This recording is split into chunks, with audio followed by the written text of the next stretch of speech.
ঘুমন্ত মায়রার কপালে বিরক্তির ভাঁজ। ইরফান আবারও একইভাবে ডাকলে মায়রা পিটপিট করে চোখ মেলে তার উপর ইরফানকে দেখে অবাক হয়। ইরফান মায়রাকে চোখ মেলে তাকাতে দেখে দ্রুত ভ্রুকুচকে বলে, রাতে খেয়েছো? মায়রা ঘুমে তাকাতেই পারছে না, আবারও চোখ বুজে নেয়। ডান হাতে ইরফানকে ঠেলে ঘুম জড়ানো কণ্ঠে বিড়বিড় করে বলে, অবিশ লোক ঘুমিয়েও শান্তি দেয় না। মায়রার কথা শুনে ইরফান চোখ ছোট ছোট করে তাকায় মায়রার দিকে। এইবার আগের চেয়ে আরেকটু জোরে গালে থাপ্পড় দিয়ে ধমকে বলে, স্টুপিড গার্ল, ওঠো বলছি, নয়তো থাপ্পড় দিয়ে সব দাঁত ফেলে দিব। মায়রার এবার ঘুম পুরোপুরি ছুটে যায়। চোখ মেলে বড় বড় চোখে তাকায় ইরফানের দিকে। সে তো ভাবল ঘুমের ঘোরে ভুলভাল দেখেছে। আমতা আমতা করে বলে, এটা সত্যি আপনি? ইরফান সোজা হয়ে দাঁড়িয়ে রেগে বলে, নো, আমার ভূত, ইডিয়েট। মায়রা শোয়া থেকে উঠে বসে। আশেপাশে তাকিয়ে বুঝলো এটা ইরফানের রুম। ইরফান তাকে রেখে কই যেন গিয়েছিল। হাতের জ্বলুনিতে সে শুয়েছিল, কখন যে ঘুমিয়েছে বুঝতে পারেনি। হাতের কথা মনে পড়লে অবাক হয়, এখন জ্বলছে না কেন? হাত বাড়িয়ে সামনে আনলে দেখলো ব্যান্ডেজ করা। এটা কে করলো? ইরফান ভ্রুকুচকে আবারও জিজ্ঞেস করে, রাতে খেয়েছো? মায়েরা চোখ তুলে তাকায় ইরফানের দিকে। বোকার মতো তাকিয়ে থাকতে দেখে ইরফান ধমকে বলে, স্টুপিড, তোমার কি মুখ্য কাজ আমাকে রাগানো? আনসার করছো না কেন? ধমক খেয়ে মায়রার ধ্যান ভাঙে। মিনমিন করে বলে, খেয়েছি। ইরফান এগিয়ে গিয়ে বেড সাইড টেবিল থেকে একটা ওষুধ ছিঁড়ে বের করে, সাথে এক গ্লাস পানি নিয়ে মায়রার দিকে এগিয়ে দিয়ে বলে। এটা খাও, ফাস্ট। মায়রা অবাক হয়ে বলে, কিসের ঔষধ খাওয়াচ্ছেন আমায় আগে বলুন, নয়তো খাবো না। ইরফানের মেজাজ খারাপ হয়। এই বাচ্চা শুধু পারে তার ঠান্ডা মেজাজ গরম করতে। হাতের গ্লাস ঠাস করে রেখে মায়রাকে জোর করে হা করিয়ে দিয়ে ওষুধ ঠুসে দেয় মুখে। মায়রা চোখ বড় বড় করে তাকায়। ইরফান ডান হাতে গ্লাস নিয়ে মায়রার মুখের দিকে এগোলে মায়রা বলে ওঠে, দিন দিন আমি খাচ্ছি। বলে ইরফানের হাত থেকে গ্লাস নিয়ে দ্রুত ওষুধ খেয়ে নেয়। যে গতিতে গ্লাস এগিয়ে আনছিল তার মুখ কেটে যেত। তাকে তো মারবে না এই লোক সে জানে, তাই সব ভাবনা বাদ দিয়ে তার আগে ওষুধটা খেয়ে নিল। সব পানি খেয়ে ফাঁকা গ্লাস বেড সাইডের টেবিলের উপর রাখে। এরপর বেড থেকে নেমে দাঁড়ায়। ইরফান পাশে দাঁড়িয়ে আছে। মায়েরা ইরফানের সামনে দাঁড়িয়ে বলে, এই ব্যান্ডেজ আপনি করে দিয়েছেন? ইরফান গম্ভীর গলায় বলে, নো। মায়েরা চোখ ছোট ছোট করে তাকায় ইরফানের দিকে। ইরফান কিছুটা বিব্রত বোধ করে, অতঃপর রেগে বলে, go to sleep, don't disturb me. মায়েরা মুখ বাঁকায়। ধীর পায়ে ইরফানের ঘর থেকে বেরিয়ে যেতে নিলে ইরফান পিছন থেকে বলে, রাত জাগবে না। মায়েরা দরজার কাছে দাঁড়িয়ে পিছু ফিরে ইরফানের দিকে তাকায়। অতঃপর মিটিমিটি হেসে বলে, জাগবো। ইরফান এগিয়ে আসতে নিলে মায়েরা হেসে দৌড় দেয় তার ঘরের দিকে। ইরফান বিড়বিড় করে, স্টুপিড বাঁদর। দেখতে দেখতে মায়েরার এক্সাম শেষ। মায়েরা তো মহা খুশি। এতদিন এক্সামের প্যারায় মন খুলে কিছু করতে পারিনি, আজ যা মন চায় করবে, শান্তিতে একটু মজা করবে, ভাবতেই শান্তি লাগছে। আম্মা জান, আমি শাড়ি পরতে চাই। মায়েরার কথা শুনে তৃণা বেগম মৃদু হেসে বলল, কেন? মায়েরা আমতা আমতা করে বলে, আমার বান্ধবীর সাথে মেলায় ঘুরতে যাব, যাই, এক্সাম তো শেষ। তৃণা বেগম হেসে বলল, পাগলি মেয়ে, পারমিশন চাইছিস কেন? তোর মন চাইলে পড়বি, ঘুরবি। মায়েরা মন খারাপ করে বলে, কিন্তু আমার শাড়ি নেই।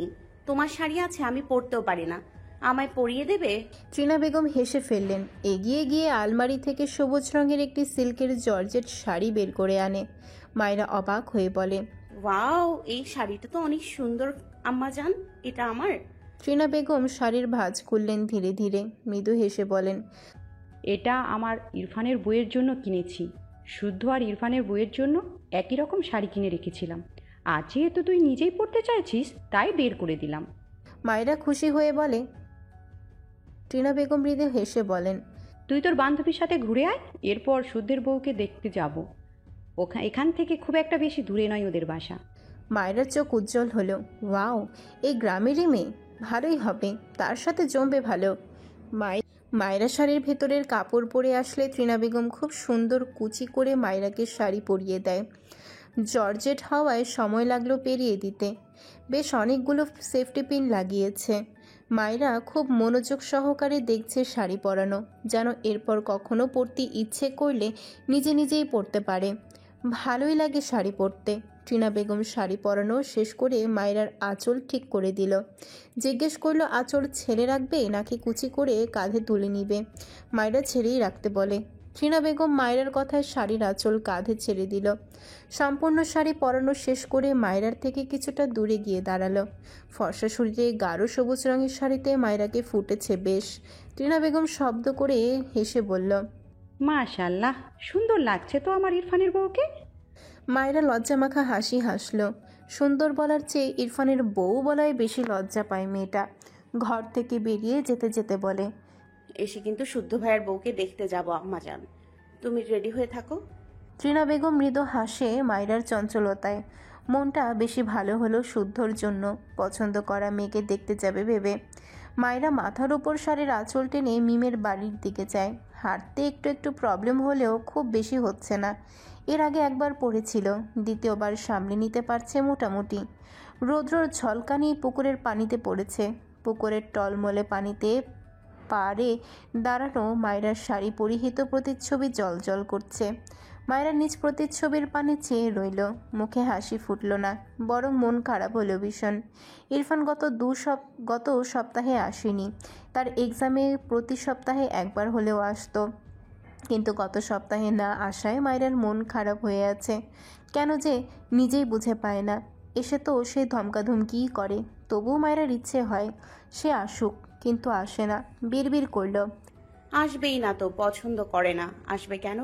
পাষাণ লোক কি না? পাশ থেকে একটা বিড়ালের বাচ্চা মিয়াও করে ডেকে ওঠে। মায়রা ঘাড় বাঁকিয়ে মাথা নিচু করে দেখে তার পায়ের কাছে একটা ছোট্ট বিড়াল ছানা তার দিকে জল জল চোখে চেয়ে আছে। মায়রার মুখে হাসি ফুটে ওঠে, নিচু হয়ে ছোট বিড়াল ছানাকে কোলে তুলে নেয়। বিড়ালের বাচ্চাটা যেন আদুরে কোল পেয়ে গুটিয়ে গেল মায়রার শরীরের সাথে। মায়রা হেসে ফেলল, কি সুন্দর, কি কিউট। ডান হাতটা উঠিয়ে আলতো করে বিড়ালের পশমই শরীর বুলিয়ে দিল। বিড়াল ছানা মায়রার দিকে চেয়ে মিয়াও মিয়াও করে ডেকে ওঠে। মায়রার মনে হলো তাকে কিছু বলছে, হঠাৎই শব্দ করে হেসে বলে, আল্লাহ, এটা কোথায় ছিল এতদিন? কি কিউট! তাকে তো আমি আমার সাথে নিয়ে যাবই, কোনো চিন্তা নেই সোনা। বিড়াল ছানা আবারও মিয়াও মিয়াও করে। মায়রা হাসে, ভীষণ খুশি মেয়েটা। বিড়ালকে কোলে নিয়ে হঠাৎই দৌড়ায় ধীর গতিতে। মিটিমিটি বাতাসে ভীষণ ভালো লাগলো। আশেপাশে বেশ গাছপালা। বিড়াল ছানাকে একটা জায়গায় রেখে মায়রা পাখিদের মতন হাত মেলে দৌড়ায়। পিছু পিছু বিড়াল। মায়রা খিলখিলিয়ে হাসে, মাথা থেকে আঁচল পড়ে যায়। খোপা করা চুলগুলো উন্মুক্ত হয়ে যায়। কিছুক্ষণ পর মায়রা পুকুর পাড়ে দাঁড়িয়ে খানিক হাঁপায়। পাশেই বিড়াল ছানা তার শাড়ি ঘেঁষে দাঁড়িয়ে আছে। মায়রা টলটলে জলের উপর কল্পনায় ইরফানকে গম্ভীর মুখে দেখতে পেল, যেন যে তার দিকে শান্ত দৃষ্টিতে চেয়ে থাকে, যে দৃষ্টিতে মায়রাকে পিপাসা ঘিরে ধরে। দ্রুত হেসে কি যেন ভেবে গাইতে শুরু করে, পড়ছে কেন বিনা মেঘে বাজ, পদ্ম লেখা আমার নয় তো কাজ। চাইছি দিনে অল্প দেখা তোর, পাল্টে দিতে আমার গল্পের মোড়।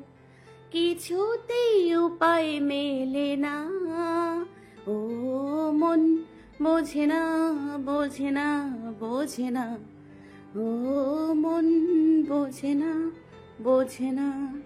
ইচ্ছে করে একটা ঘরে থাকবো দুজনায়, গর্ব ভিটে খুশির ইটে সঙ্গী হবি আয়।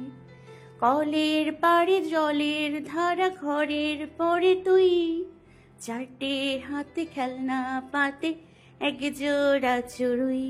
সে ভাবনারা চোখ মেলে না, ও মন বোঝে না, বোঝে না, বোঝে না, ও মন বোঝে না, বোঝে না।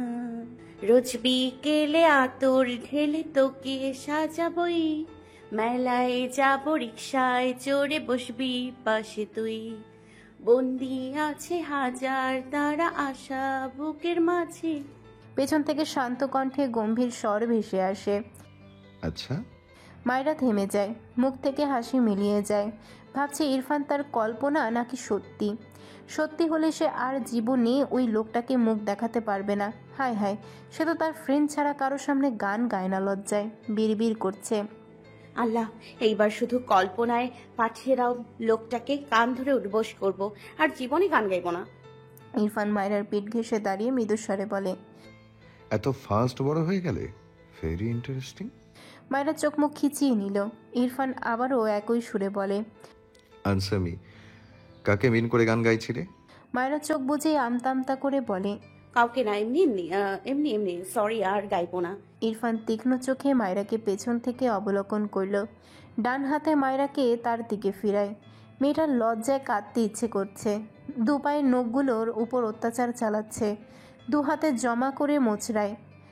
ইরফান মায়রার পা থেকে মাথা পর্যন্ত চোখ বোলায়, শক্ত কণ্ঠে বলে, অন্য কেউ হলে তোমাকে সহ তাকে মেরে মমি বানিয়ে রাখবো, আন্ডারস্ট্যান্ড? মায়েরা ঢোক গিলে। এসব কানে যাচ্ছে না তার এখন। তার তো এই ইহজীবনে এমন লজ্জা লাগেনি। ইরফান দু পা পিছিয়ে গিয়ে প্যান্টের পকেটে দু হাত গুজে দাঁড়ায়। বেশ কয়েকবার মায়রার মাথা থেকে পা পর্যন্ত দৃষ্টি ঘুরিয়ে ঘুরিয়ে দেখে। মায়রার হাতের দিকে তাকায়, ঠোঁট বাঁকায় একটুখানি। শাড়ি পরেছো কেন? মায়রা মাথা তুলে তাকায় না, জিভ দিয়ে বারবার ঠোঁট ভেজায়।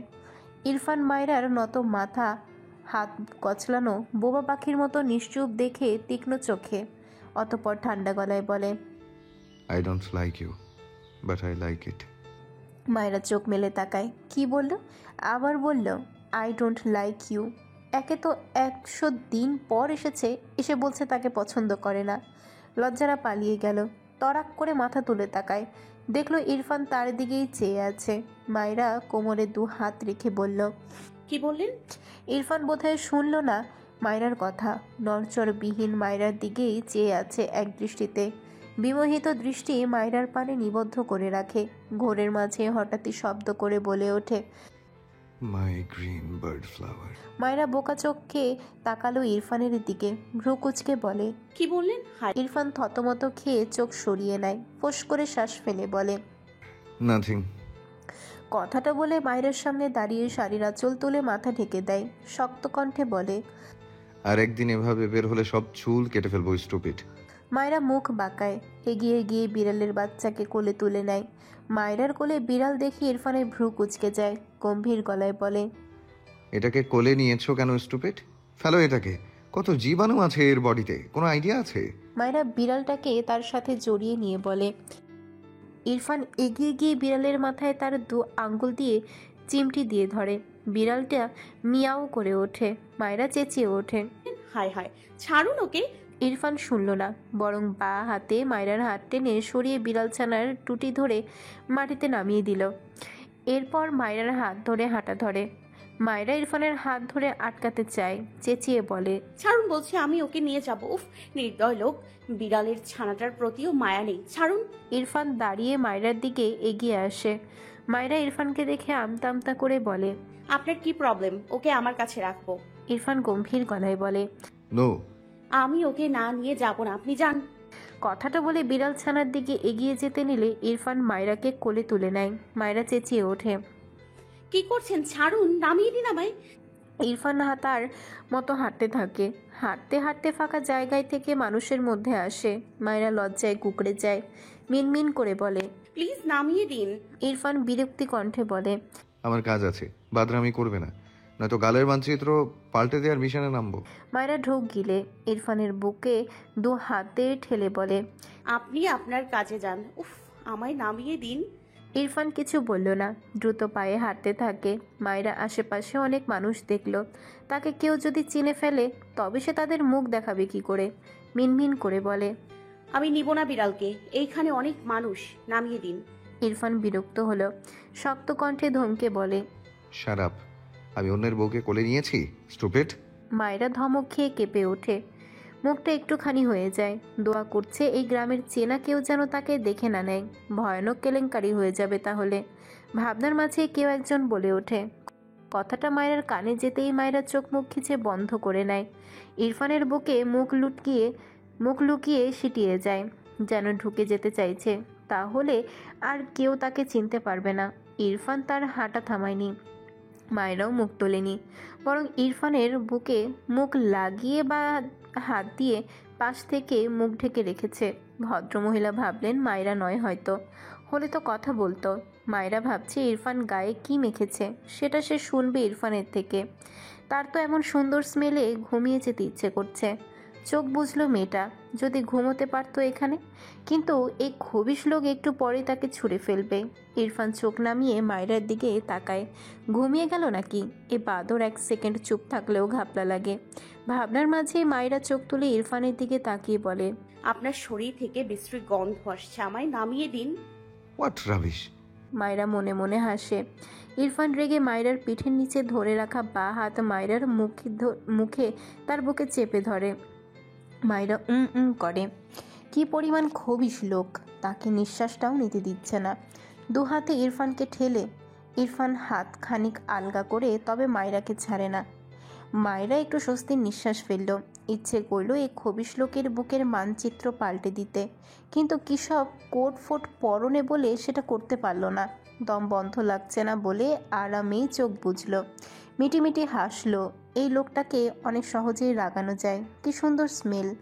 বা হাতে কোটের একটুখানি আলতো হাতে আঁকড়ে ধরে অনিচ্ছায়। ইরফান তাকালো মায়রার হাতের দিকে। মায়রার মাথার পেছন থেকে তার হাত আলগা করে দিল।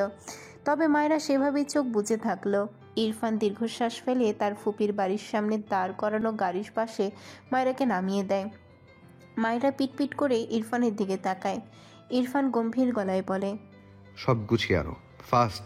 মায়রা অবাক হয়ে বলে, কেন, কোথায় যাব? বাসায়। মায়রা বুঝলো ইরফানদের বাসায় যাওয়ার কথা বলছে, কিন্তু সে আজকে মেলায় যেতে চেয়েছিল। এই গ্রামে ছোট্ট একটা মেলা হচ্ছে। মিম তো নেই, ভেবেছিল শুদ্ধর মায়ের সাথে যাবে। তাছাড়া শুদ্ধ ভাই আর বউকেও দেখবে। ইরফানের দিকে তাকিয়ে বলে, আমি আজকে যাব না, আপনি চলে যান। ইরফান ধমক দিয়ে বলে, স্টুপিড, আমায় রাগিও না, দ্রুত ব্যাক করতে হবে, ইম্পর্টেন্ট কাজ আছে আমার। মায়রা বিরক্ত হয়ে বলে, তো কাজ ফেলে আসলেন কেন? আমি যাব না আজকে। ওই জেলখানা আমার ভালো লাগে না। আবার কবে আসতে পারবো এখানে কে জানে। আমি আজকে যাব না। ইরফান শক্ত চোখে তাকায় মায়রার দিকে। এরই মাঝে ইরফানের ফোনে কল আসলে কল রিসিভ করে কথা বলায় ব্যস্ত হয়। মায়রা ইরফানের দিকে চেয়ে আছে। তার খুবই খারাপ লাগছে এখন। ওই বিড়ালটাকেও ফেলে আসলো। সে একদিন থাকতে চাইছে গ্রামে, সেটাও দিচ্ছে না। দিবে নাই তো, একটু আগেই তো বলল তাকে পছন্দ করে না। সব মিলে না চাইতেও মেয়েটার চোখে পানি জমলো। পাষাণ লোক। ইরফানের দিকে ভেজা চোখে তাকিয়ে কথাটা বিড়বিড় করলো।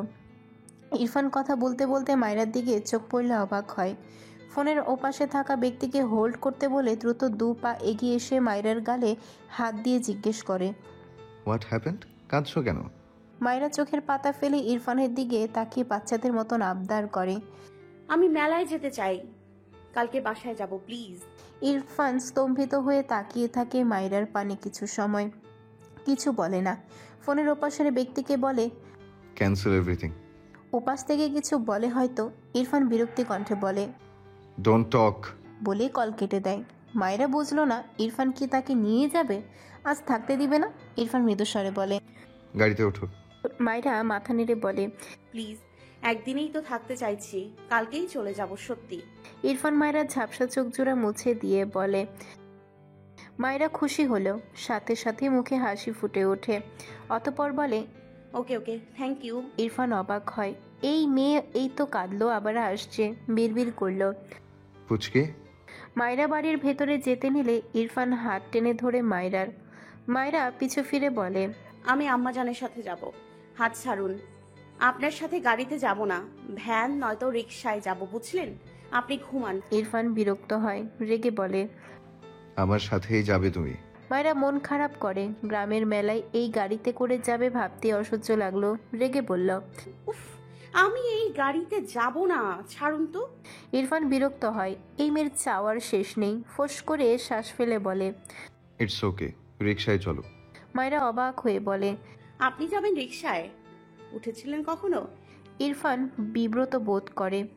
আসলে রিকশায় কখনো ওঠা হয়নি। ছোটবেলা থেকে তো গাড়িতেই চলাচল করে অভ্যাস। কিছু বলল না মায়রাকে।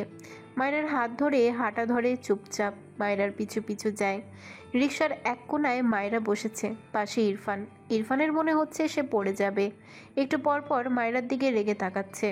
মায়রা ইরফানের এই অবস্থা দেখে এতক্ষণে মিটমিট করে হাসলেও এবার শব্দ করে হেসে দেয়। ইরফান রেগে চলন্ত রিকশা থেকেই নেমে দাঁড়ায়। মেজাজ চড়ে গিয়েছে তার। মায়রা চোখ বড় বড় করে তাকায়, চেঁচিয়ে বলে, এই মামা, দাঁড়ান দাঁড়ান। এরপর মায়েরাও রিক্সা থেকে নেমে দাঁড়ায়। ইরফান এগিয়ে এসে রিক্সাওয়ালাকে ভাড়া মিটিয়ে দেয়। এরপর মায়রার হাত ধরে তার গাড়ির দিকে হাঁটা ধরে। মায়রা আর কিছু বলল না। তার ইচ্ছে এই ইহজনমে পূরণ হবে না। থাক, তাকে মেলায় নিয়ে যাবে এটাই অনেক।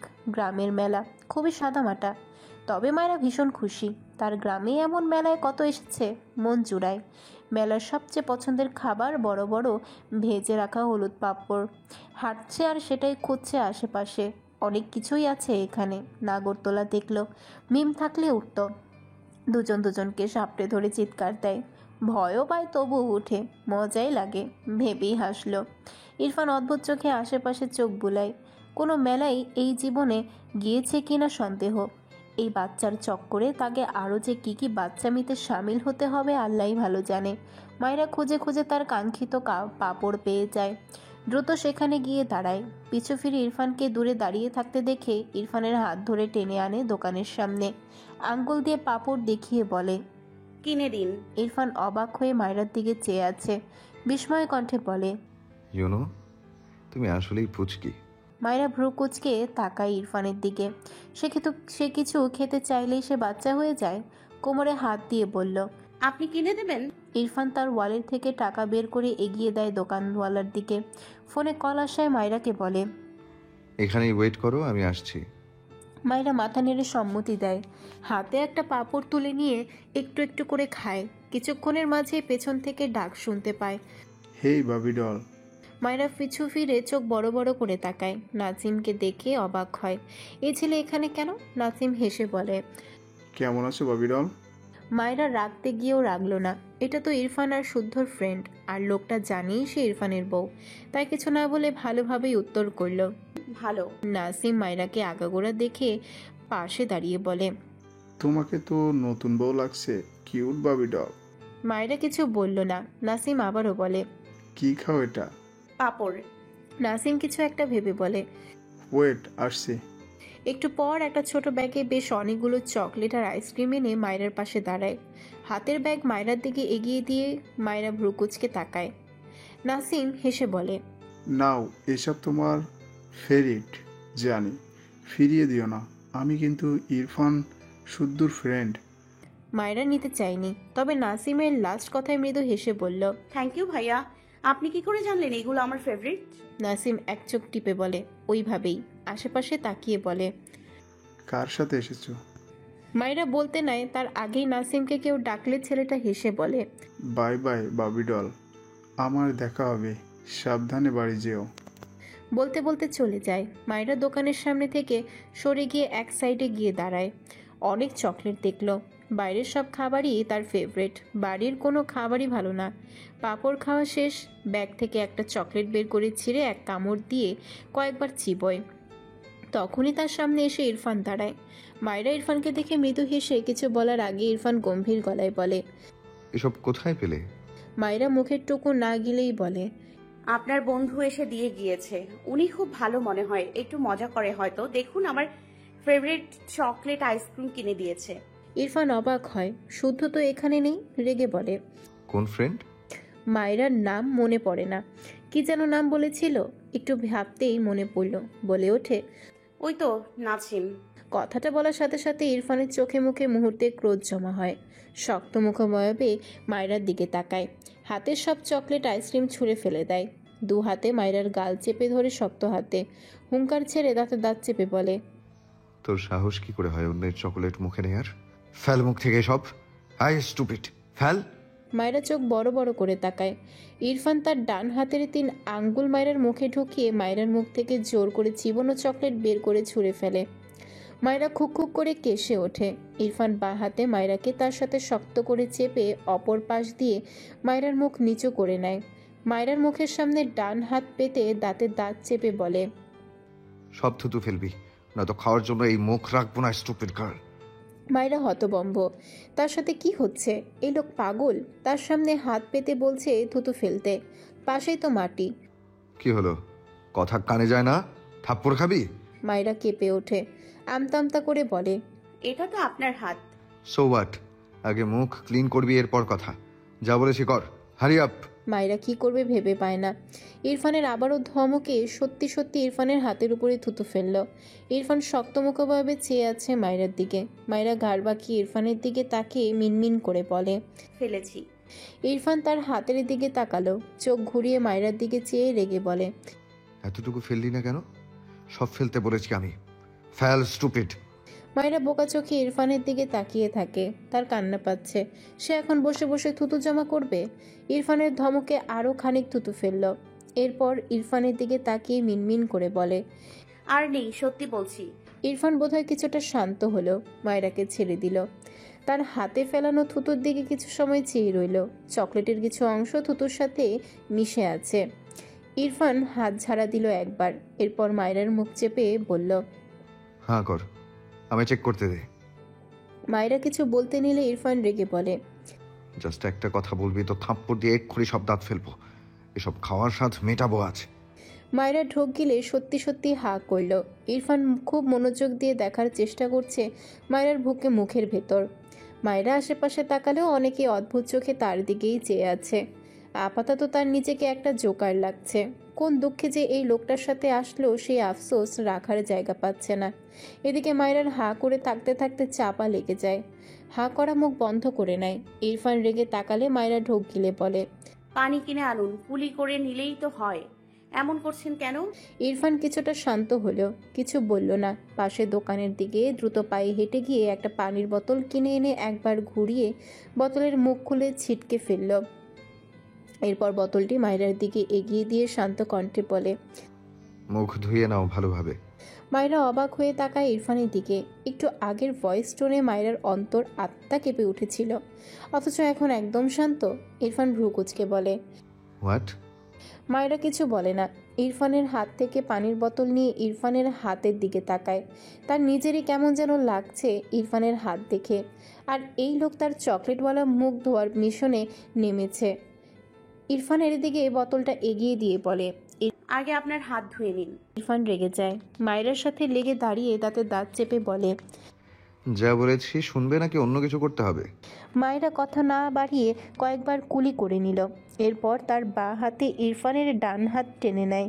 ইরফান ভ্রু কুচকালো, তবে কিছু বলল না। মায়েরা তার ডান হাতে বোতলের পানি ঢালে, বাঁ হাতে ইরফানের হাত বুলিয়ে ভালোভাবে ধুইয়ে দেয়।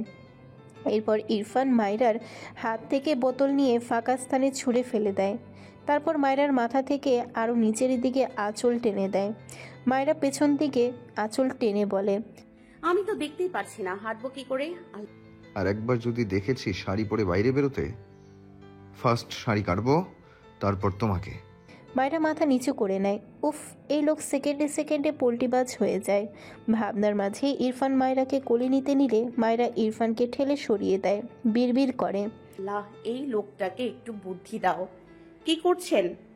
ইরফান মায়েরাকে টেনে তার দিকে এনে শক্ত গলায় বলে। স্টুপিড গার্ল, আমাকে রাগাচ্ছ কেন? মায়েরা মিনমিন করে বলে। আমি হাঁটতে পারবো, চলুন। একটু আগেই তো বললে দেখতে পাচ্ছ না। মায়েরা বিরক্ত হয়ে বলে। আবার মাথা ব্যথা ধরে গেল আপনার জন্য। চলুন তো।